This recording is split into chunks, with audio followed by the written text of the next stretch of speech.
dans un monde où il n'y a que des gens qui sont sur le profit individuel, rapide et immédiat, s'il n'y a pas derrière un système politique avec une vision globale, ça ne peut pas fonctionner. Je pense que si on livrait Hong Kong aux traders, ça s'effondrerait dans les quelques années parce que personne ne penserait à entretenir la voirie. Les mecs ne penseraient uniquement qu'à s'acheter des Rolls. Et on voit très bien qu'il doit toujours y avoir un équilibre de l'étatique et du libéral, et qu'on voit très bien que cet équilibre a existé d'ailleurs à la période d'après-guerre, à cause on voit très bien que la Deuxième Guerre mondiale a eu lieu à cause justement des déséquilibres liés au tout libéral et à la perte de contrôle de l'État sur l'économique. C'est la crise de 29 et toutes les violences que ça a amenées aux États-Unis, en Allemagne, en France aussi, qui a amené la Deuxième Guerre mondiale, qu'après la Deuxième Guerre mondiale on s'est calmé et qu'on a fait en France ce qu'on appelle le CNR, le plan, c'est-à-dire l'économie mixte, ce qu'on appelle le colbertisme à la française, c'est-à-dire ce qui est petit est de l'ordre de la libre entreprise, mais ce qui est gros est de l'ordre du contrôle étatique, parce qu'il n'y a que le politique et l'étatique qui peuvent avoir une vision à long terme, notamment sur les choses qui ne peuvent pas se réduire au marché, qui est l'éducation des enfants, la politique de la médecine et des hôpitaux. Donc tout ça on le sait en réalité. Le problème, c'est que le monde de l'argent, qui est un monde de corruption et de pouvoir, par définition, a finalement bouffé le politique. Et en fait, on n'est pas aujourd'hui dans un monde qui correspond à un choix de gestion pensé. On est en fait dans un monde de déséquilibre aggravé qui fait qu'aujourd'hui, le politique a perdu la main. C'est-à-dire qu'en fait, on souffre de déficit politique. Nous avons aujourd'hui des hommes politiques au pouvoir qui ne sont pas des hommes politiques, ce sont des animateurs. Ce sont des animateurs et des menteurs professionnels. C'est-à-dire qu'ils sont là, quelque part, pour servir de tampon entre le pouvoir économique qui ne répond qu'à ses objectifs immédiats et à sa logique de profit, et le peuple qui souffre. Et en fait, les politiques sont là pour faire le tampon et mentir. C'est pour ça que même moi, je trouve que insulter les politiques, c'est presque de la lâcheté politique, parce qu'en réalité, ils n'y sont pratiquement pour rien. Un type comme Sarkozy était un guignol qui n'a rien fait pendant 5 ans, qui a pris un peu d'argent, mais pour finalement prendre les insultes et les caricatures de Charlie Hebdo à la place des décisionnaires qui, eux, ne sont pas élus et ne sont même pas visibles, qui sont les maîtres de la finance. Et d'ailleurs, quand Hollande a voulu se faire élire et faire le mec de gauche, il a dit « mon ennemi, c'est la finance ». Et le lendemain, il est allé à Londres dire à la City « évidemment, je raconte des conneries parce qu'il faut que je me fasse élire, il n'y a pas de problème ». Et de toute façon, il n'avait pas les moyens de les défier. Parce que la question, elle est aujourd'hui, c'est que le pouvoir politique est aux mains de la finance, qui n'est pas une vision politique, qui est une vision anti-politique ou au mieux apolitique, et qu'il va bien falloir mener d'une manière ou d'une autre qu'on réintroduise du politique dans la politique. Ça se fera soit de façon citoyenne, soit de façon catastrophique. Mais ça se fera. Alors la question de savoir, c'est est-ce que ça va se faire avant-guerre, c'est-à-dire qu'on le fera pour éviter la guerre, ou ça se fera après-guerre, parce qu'une fois qu'il y aura un énorme bain de sang mondial à cause de tous les dérèglements, fatalement les hommes redeviendront raisonnables, comme après-guerre, il y a eu effectivement Bretton Woods, le plan Marshall, la planification en France, et une volonté, après un bain de sang de 50 millions, de remettre du politique et du contrôle de l'État sur l'économique. Et la question politique, elle est là, et tout le reste, c'est du plaisir de s'amuser à spéculer sur des systèmes. Mais je veux dire, aujourd'hui, il faut que le politique arrive à reprendre un peu la main sur l'économique, c'est-à-dire que c'est un équilibre. Hein. Mais le problème, c'est comment faire aujourd'hui pour que le politique qui n'a pas l'argent reprenne le pouvoir sur quelqu'un qui a l'argent et avec l'argent à acheter le politique. Car en fait, aujourd'hui, quand je dis que nous sommes dans un monde de corrompus et de traite, c'est vrai. Tous les politiques aujourd'hui sont l'émanation du financier. Leurs carrières sont payées par la finance. Et moi, je voudrais aujourd'hui imposer une loi, c'est que finalement les politiques, comme les cyclistes, portent sur eux leurs sponsors, obligatoirement. Et comme ça, on saurait exactement ce qu'ils vont faire.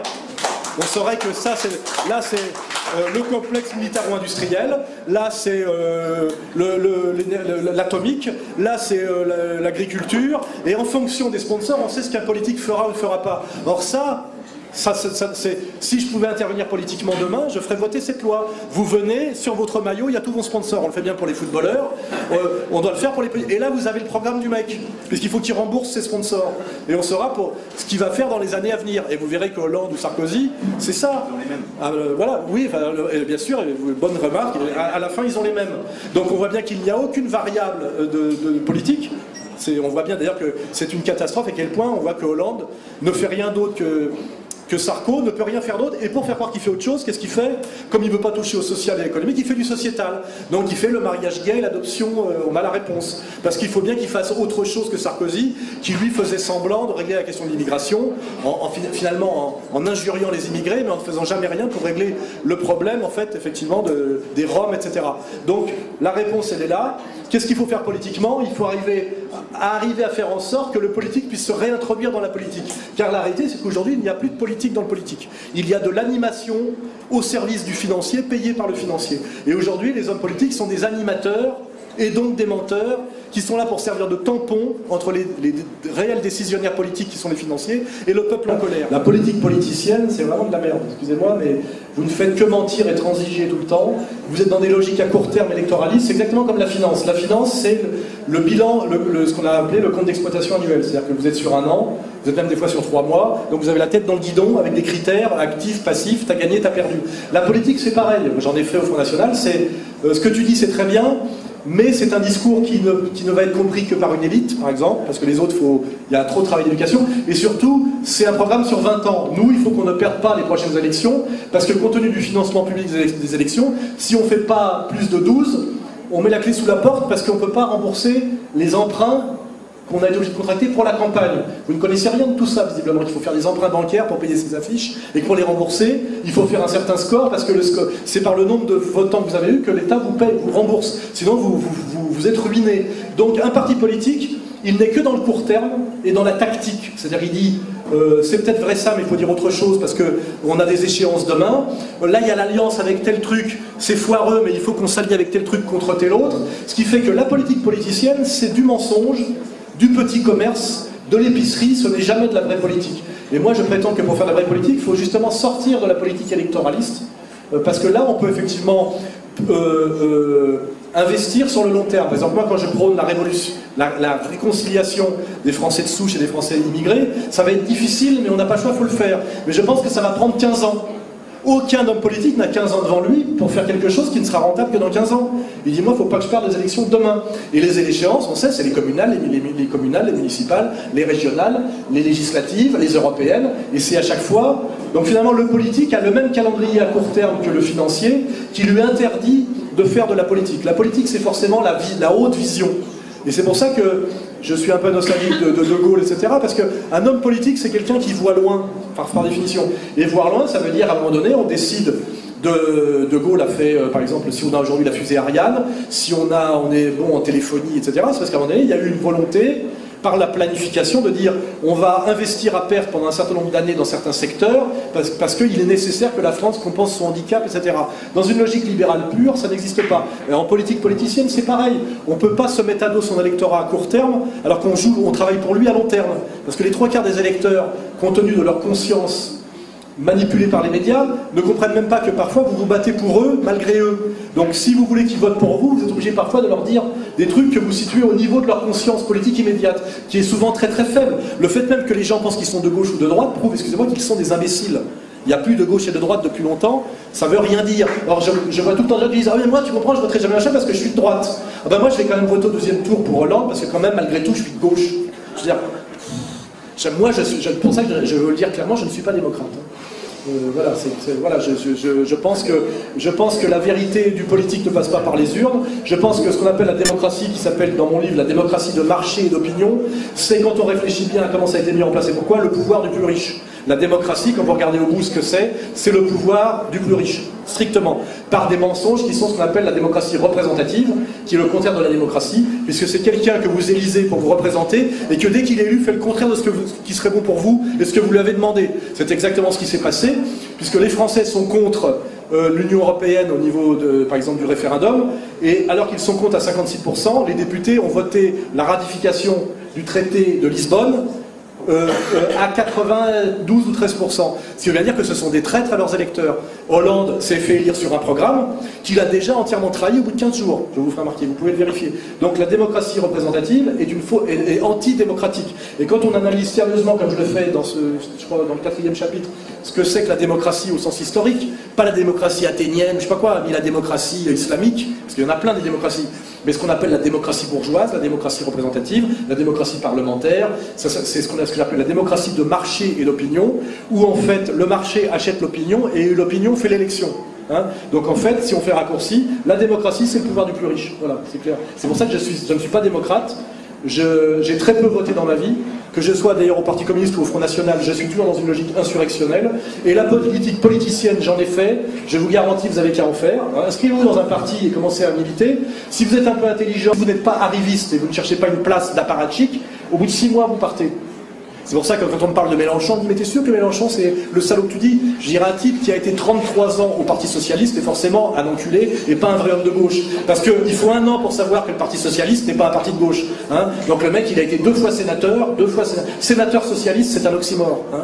On ne peut pas être sénateur et socialiste. Le mec il a été 2 fois sénateur socialiste, il a été formé par l'OCI, c'est-à-dire les trotskistes, l'école des sociaux-traîtres, institutionnel et systématique. Il est sur le plan de la politique étrangère un atlantiste systématique. C'est pas moi qui le dis, c'est Maxime Grémetz et c'est les propres mecs de son mouvement.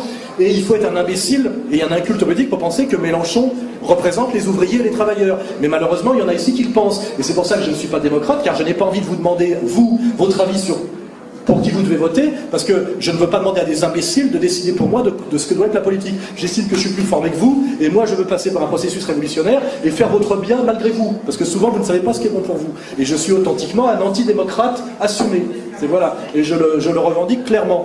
Et c'est d'ailleurs à peu près vérifié par l'histoire, c'est que le moment où il y a des bons en avant progressistes dans l'histoire, c'est souvent parce que par des parenthèses antidémocratiques, mais par des gens qui effectivement veulent le bien de leur peuple. Et souvent d'ailleurs leur peuple ne les en remercie pas. On peut d'ailleurs regarder avec le recul l'épopée du gaullisme.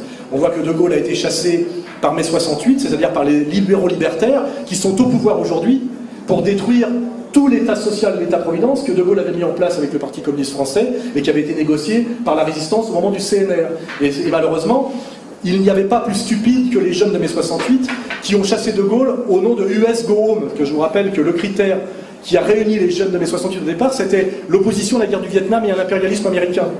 Or, quand Cohn-Bendit est allé rencontrer Fidel Castro en juillet 68, après avoir fait son petit numéro, d'ailleurs son chauffeur était payé par Paris Match, je vous montrerai un jour si on a le temps, tous les arrière-plans de mai 68, qui est la première révolution colorée de l'ère moderne, c'est-à-dire une entreprise de déstabilisation financée par les Américains pour chasser De Gaulle, car il les faisait trop chier, il avait récupéré l'or, il refusait la non-convertibilité, il avait fait le discours de Phnom Penh et le discours de Québec, c'est-à-dire qu'il représentait une 3e voie, et il était soutenu en douce par les soviétiques pour faire un bastion de résistance à l'atlantisme à l'intérieur de l'Europe. Si De Gaulle est allé voir Massu à Baden-Baden à un moment de mai 68, c'est pour demander la protection des Russes contre un putsch américain. Tout ça, vous n'avez toujours pas compris à 60 ans. Donc c'est pour ça que je vous dis, vous ne comprenez rien à la politique, même ceux qui croient qu'ils comprennent quelque chose, et je ne vais surtout pas vous demander pour qui vous votez. Je vais espérer qu'on abolisse le système de la démocratie représentative, car c'est le seul espoir de reprendre un peu la main, parce que sinon, ça sera toujours, à travers les manipulations médiatiques, le pouvoir au pouvoir de l'argent. Et vous verrez que ça se vérifie, ça se vérifiera, et je pense qu'à mon avis, il faut être honnête et conséquent. Je ne suis pas démocrate, ou alors je suis beaucoup trop démocrate pour être démocrate, on peut le dire d'une autre façon. J'aime beaucoup Étienne Chouard et son idée d'ailleurs de ce qu'on appelle le vote par tirage au sort, qui n'est pas du tout une lubie ridicule, c'était le sujet central de la question démocratique pendant des siècles. Que sans tirage au sort, il n'y avait pas de démocratie possible. Il fallait, parce que sinon c'était l'acheter le candidat. Et que tous les candidats sont achetés et achetés par ceux qui ont de l'argent. Vous ne faites pas de politique sans argent, et je vous fais remarquer que personne ne se pose jamais la question de qui finance la politique. On se pose sur la question du débat d'idées, jamais la question qu'une carrière politique coûte de l'argent et que ce sont des gens qui ne travaillent pas. Jamais, vous ne vous posez jamais cette question. Et la première question à se poser sérieusement, c'est qui a payé la carrière de Jack Lang, qui a payé la carrière à gauche comme à droite. Vous verrez. Et or, cette question n'est jamais posée et jamais posable, et même considérée comme obscène et non politique. Or, c'est la question centrale du politique. D'où vient l'argent? Cherchez l'argent, toujours, toujours. Et vous pouvez vous la poser, qui est la question pour moi. D'où vient l'argent d'Alain Soral? D'où vient l'argent du Parti Socialiste? Combien coûte une campagne présidentielle? Regardez ce que ça coûte. Vous pensez bien que ce n'est pas payé par l'encartement des militants du PS. Hein? Est-ce que vous savez que SOS Racisme a 5 fois moins d'adhérents qu'Égalité et Réconciliation? D'où vient l'argent et la puissance médiatico-politique de SOS Racisme? Posez-vous ce genre de questions. Or, c'est des questions que vous ne vous posez pas parce que vous estimez même dans votre subconscient, à cause de l'énorme formatage qui est le vôtre, que ce sont des questions obscènes ou apolitiques, et que ce sont même des questions de mauvais goût.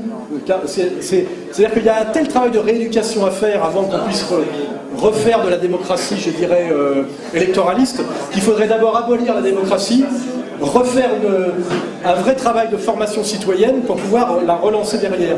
Car moi, ma dimension démocratique, elle est celle-là, c'est que moi je dis, je ne pousse personne à voter pour personne en réalité, je dis que le seul moyen que les gens votent pas trop mal, c'est qu'ils soient cultivés politiquement. C'est de leur donner le maximum d'informations et de formations historiques, économiques, etc. Et c'est le seul travail que je fais. Et c'est en ça que je pense que je suis un démocrate malgré moi, c'est que je pense qu'un citoyen, quand il est formé, ne vote pas trop mal. Et vous verrez que tout le travail aujourd'hui de l'éducation médiatico-politico-institutionnelle est de vous abrutir en termes de culture générale et ce qu'on appelle même de culture des humanités.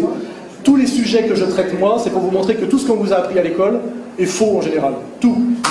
J'ai démontré que la colonisation était un système qui venait de la gauche, dont le champion était Jules Ferry, et que ce qu'on ne vous dit jamais, voilà, et que c'était un projet piloté par les Lumières, et que les Lumières, Marion Sigaud fait le travail en ce moment, c'est le libéralisme à la française, c'est une idéologie de droite. C'est-à-dire que le roi de France, Louis XVI, était à gauche des encyclopédistes, en réalité, sur sa vision du monde. C'est les encyclopédistes français et tous les héros de la Révolution qu'on nous montre comme des héros de gauche, et qui font toutes les avenues et les boulevards de France, hein, Condorcet, Diderot, et puis après les révolutionnaires, Lafayette, Necker, ce sont que des types de droite, ce sont des libéraux, ce sont les précurseurs de Margaret Thatcher, vous voyez. Tout ça, vous ne le savez pas, enfin, sauf ceux qui ont fait l'effort. C'est-à-dire que toute la culture de la Troisième République, par Michelet, etc., est une culture inversée. Aujourd'hui, on fait des conférences avec Chouard, Marion Sigaud, etc., pour montrer ce que c'était que la vision économique de Voltaire. Voltaire, aujourd'hui, serait un fasciste, vous voyez. Il faut regarder ce qu'écrit Voltaire, la vision économique et sociale de Voltaire. C'est un ultralibéral, vous voyez, il faut le savoir. Le mec de gauche, c'est Rousseau. Et les gens sont tellement cons, parce que Victor Hugo était d'abord un manipulateur, un mondain et un politique très très louche. Il a commencé monarchiste, il a tout fait hein, pour finir, il a commencé à droite, il a fini à gauche, et il vous dit, il vous amalgame Rousseau et Voltaire. Il n'y a pas plus opposé en politique que Rousseau et Voltaire. Rousseau, c'est la gauche populaire, ça amène à Chavez, et Voltaire, ça amène à Thatcher. Or en France, on vous dit, Rousseau et Voltaire, c'est l'humanisme français, c'est les Lumières, etc. Toute votre culture est une culture qui vous amène à ne rien comprendre aux catégories politiques réelles. Donc, moi, le travail que je fais, modestement, c'est de ramener cette culture-là. Je ne l'invente pas, hein. Je vais au texte et je fais lire les vrais textes de Voltaire, les vrais textes de Condorcet, le vrai travail de Diderot, la vraie vie politique d'un Danton. Danton était un traître intégral à la Révolution, c'était un petit Sarkozy, vous voyez. Il a piqué du pognon, il a fait que voler de l'argent, il était probablement un agent anglais, et le seul mec correct de la Révolution française, c'est Robespierre et Saint-Just, c'est les deux biens. Or, on vous dit que ce sont des salopards et des sanguinaires, et on remarque que Robespierre n'a pas une rue à Paris, alors que c'est le seul mec, même si on est anti-révolutionnaire, qui a fait la révolution pour les promesses révolutionnaires, pour le peuple. Il a une ruelle à Montreuil, vous voyez, et toutes les avenues, vous voyez, une station de métro et une rue à Montreuil, et toutes comment dirais-je, la République française, en fait, honore des traîtres à la Révolution. La Révolution telle qu'on nous l'a vendue, les droits de l'homme, le peuple, etc. C'est la Révolution. Il y a un tel travail de rééducation à faire que tant qu'il n'est pas fait, je suis pour qu'on abolisse le suffrage universel. C'est pas pour rien qu'il n'y a que des traîtres et des collabos dans le système, parce que de toute façon, si vous ne trahissez pas et vous ne collaborez pas, vous êtes sorti du système. Et le système médiatique est tel que quand vous êtes sorti du système, les gens ont oublié que vous aviez existé. Vous vous dites, tiens, on ne le voit plus, lui. Tiens, il y a des tas de journalistes qui ont été sortis du système parce qu'ils ont rendu compte honnêtement de la guerre ça a commencé par la vraie violence en France radicale politique, moi je l'ai vécu, c'était la guerre de Yougoslavie, où là, tout le monde s'est mis à mentir de manière incroyablement obscène et violente, par la diabolisation des Serbes, par l'idéalisation des Bosniaques, etc. C'était scandaleusement malhonnête de la part des Français de prétendre que les Serbes étaient nazis alors que c'était des anti-nazis historiques, qu'un enculé comme Bernard-Henri Lévy aille serrer la main à Izetbegovic, qui était un pro-nazi historique, qu'on fasse de soi-disant des Croates, des résistants au nazisme alors qu'ils descendaient en droite ligne d'Ante Pavelic, et c'est les mecs qui ont fait ça, c'est Kouchner avec Médecins du Monde qui placardait à Paris des affiches avec des miradors, etc., où on vous expliquait que les Serbes, qui étaient les alliés de la France historique et qui étaient ceux qui, les armes à la main, ont résisté aux nazis, les seuls qui les ont d'ailleurs combattus militairement et vaincus militairement, on en faisait des nazis parce qu'ils essayaient de sauver la Yougoslavie de Tito, et on faisait des héros de la gauche, et c'est Kouchner qui portait ce combat, on faisait de héros de la résistance et du progressisme des anciens nazis, des mecs qui étaient issus de la SS bosniaque et des mecs qui étaient issus de la mafia allemande. albanaise. Voilà. Et ça, ce travail dégueulasse a été fait dans les années 90. C'est le moment d'ailleurs où j'ai été chassé du Parti communiste, parce qu'on s'opposait à cette saloperie. Et qui a fait ce sale boulot? Toujours les mêmes. Kouchner, Bernard-Henri Lévy, Glucksmann, etc., etc., etc. Et ça, effectivement, toute cette merde s'est mise en place au niveau de la stratégie dans les années 80-90. Et là, aujourd'hui, en 2012, tout s'est accompli, c'est-à-dire que ça a été fait. Et maintenant, on sait que ces prévisions étaient justes, parce que voilà, on y est. D'ailleurs, les gens, il y a quelques années, quand j'avais, par exemple, j'avais fait ce livre qui s'appelait Vers la féminisation, où je disais comment on manipulait le féminisme au service du marché. Parce que c'était ça le sujet du livre. C'était pas un livre antiféministe, c'est-à-dire que des fausses féministes payées par le monde de la finance se servent finalement des femmes comme d'idiotes utiles pour accélérer le processus de mise au pas néolibéral. C'est ça la thèse du livre. Voilà. Quand j'ai sorti ce bouquin, je l'ai sorti en 94. Hein, il y a des tas de gens qui ne comprenaient pas de quoi je parlais. Aujourd'hui, on a bien vu avec la parité, on voit avec les Femen, qu'on se sert en fait, soi-disant de la cause des femmes pour faire passer des trucs en force, et on voit que ce ne sont pas des féministes, ce sont des prostituées ukrainiennes. Et donc, ce qui est intéressant aujourd'hui, c'est que tout ce que les prévisionnistes ont prévu, on y est. Alors maintenant, on y est. Moi, je suis fier d'avoir eu raison, mais en même temps, je suis inquiet d'avoir eu raison parce que je prévoyais que des trucs catastrophiques. Et là, dans Comprendre l'Empire, le sous-titre, si vous le regardez, c'est Demain la gouvernance globale ou la révolte des nations. Voilà. Et j'explique bien dans ce livre, et je lis chaque fois plus, que nous sommes à la veille de la Troisième Guerre mondiale. La Troisième Guerre mondiale commencera pour la prise de Damas. Vous voyez, le jour où, soi-disant, les rebelles, qui sont des salafistes et des tarés sponsorisés pour détruire le régime d'Assad, donc on peut dire tout ce qu'on veut, mais qui est un régime laïque, multiconfessionnel en réalité, etc. Le jour où les rebelles ne contrôleront plus seulement la région d'Alep, mais seront sur le point de prendre Damas, comme les Russes ne laisseront pas prendre Damas, nous sommes dans une guerre où ce sont les Américains et les Russes face à face, il faut le savoir. Hein. Et on sera dans le début de la Troisième Guerre mondiale, parce que par la théorie des dominos, je peux vous expliquer ça en un quart d'heure, qu'en 3 mois, pratiquement toutes les nations du globe sont impliquées dans cette guerre. Nous sommes en réalité dans une période d'avant-guerre. Et je le dis souvent, ça ressemble aux années 30. Hein. Nous sommes dans la séquence 36-39. Hein, ça ressemble beaucoup. On le voit d'ailleurs on voit quand même un Netanyahou qui va aux Nations Unies avec un dessin avec une espèce de bombe, il nous prend pour des enfants de 4 ans, et qui dit voilà, il faut absolument attaquer l'Iran. L'Iran, je ne vois pas très bien ce que l'Iran a fait de belliqueux contre les nations du monde depuis l'Empire perse, à part avoir subi l'attaque de l'Irak sponsorisée par les Américains pendant 8 ans, fait par un Saddam Hussein qu'on a remercié en le pendant, faut bien, parce qu'en général, ceux qui collaborent à l'Empire, à la fin, sont assassinés par l'Empire. C'est une force de justice immanente. Hein, qui est monté par l'Empire, périra par l'Empire, vous pouvez le vérifier systématiquement. Le pauvre Kadhafi l'a vérifié récemment, depuis qu'il avait relâché la garde et qu'il avait cru qu'il était réintroduit dans le système mondialiste via le FMI de Strauss-Kahn et via les compagnies pétrolières américaines. Il s'est fait buter, non pas parce qu'il était un tyran, mais parce qu'il avait cessé d'être un autocrate conséquent. Ça lui a coûté finalement cher.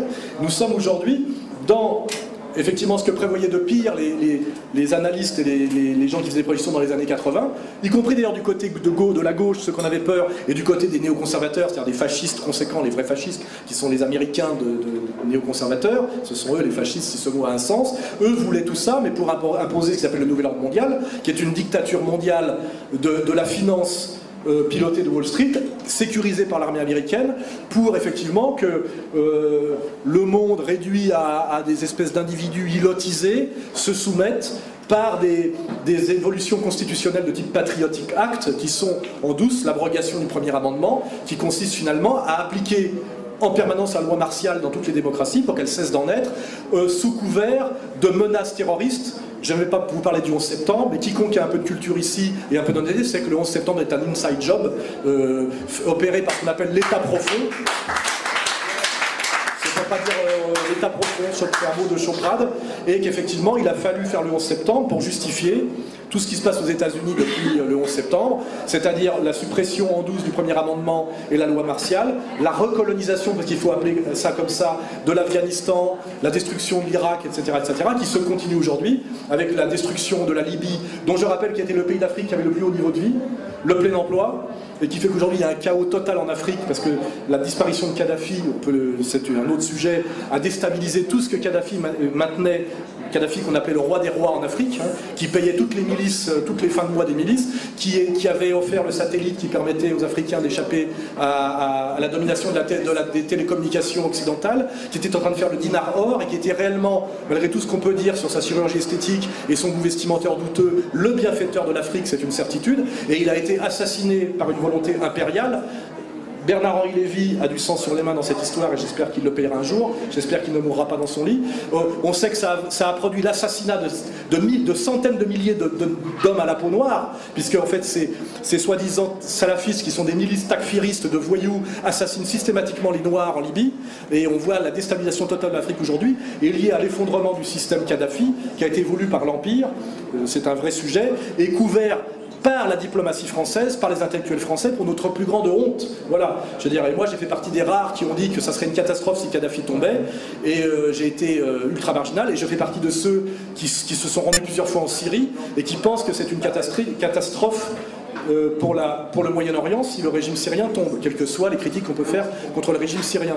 Et malheureusement, comme je le dis, les Russes, comme vous avez pu remarquer, les Russes alliés aux Chinois n'ont pas laissé faire en Syrie ce qu'ils ont laissé faire en Libye, et nous sommes dans une situation où les Russes ne peuvent pas lâcher la Syrie parce que c'est déjà leur débouché militaire sur la Méditerranée, et que visiblement l'alliance impériale, malgré tous ses échecs et ses mensonges, qu'aujourd'hui on sait que c'est une guerre importée de l'extérieur par des milices payées de salafistes dont on nous dit en France que c'est les pires dangers, c'est des Al-Qaïda dont on nous dit que c'est le pire danger, mais qu'on finance à l'étranger. C'est-à-dire qu'un type comme Laurent Fabius, qui est ministre des Affaires étrangères, dit que Assad ne mérite pas d'être sur terre, c'est-à-dire qu'il proclame la volonté qu'on assassine un chef d'État légitime, alors qu'il est le chef de la diplomatie d'une démocratie, et il dit à la fois que le vrai danger en France c'est le terrorisme islamique, alors qu'il sponsorise et en Libye et partout dans le Moyen-Orient les mêmes terroristes islamiques qu'on nous dit comme le plus grave danger, contre des régimes laïques, multiconfessionnels, dans lesquels les femmes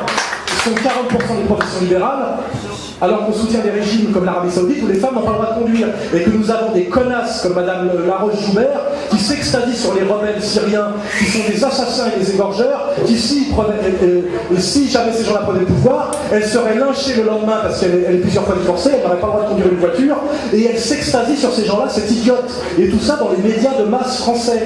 Hein, et on en est là aujourd'hui, il y a de quoi s'inquiéter. Et aujourd'hui on admet effectivement, même les Américains, qu'ils ne savent plus trop ce qu'il faut faire en Syrie parce que c'est tellement hors de contrôle.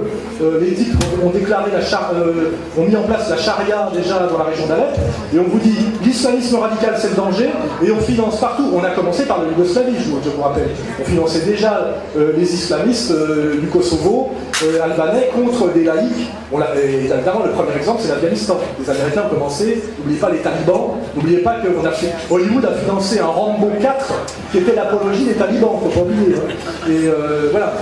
Et voilà, nous sommes dans ce monde d'avant-guerre où nos élites nous y amènent à marche forcée, malgré effectivement les commentaires que font les gens comme moi. Et pour faire ce genre de commentaires, je suis agressé physiquement, envoyé au tribunal et considéré comme un dingue, et surtout un espèce de fasciste.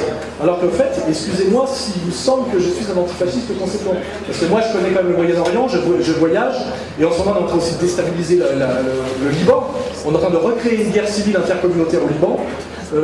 Tout ça, on sait où ça va, par qui c'est fait, et quelles en seront les conséquences, notamment sur la France. Parce que s'il y a des guerres violentes au Moyen-Orient, la France est un pays avec la plus grosse communauté juive et musulmane d'Europe, ça ne sera pas sans conséquence sur la paix civile en France, on le sait déjà. Puisqu'on sait déjà effectivement la cause palestinienne, le coup que ça a en France sur la colère populaire, les jeunes, etc.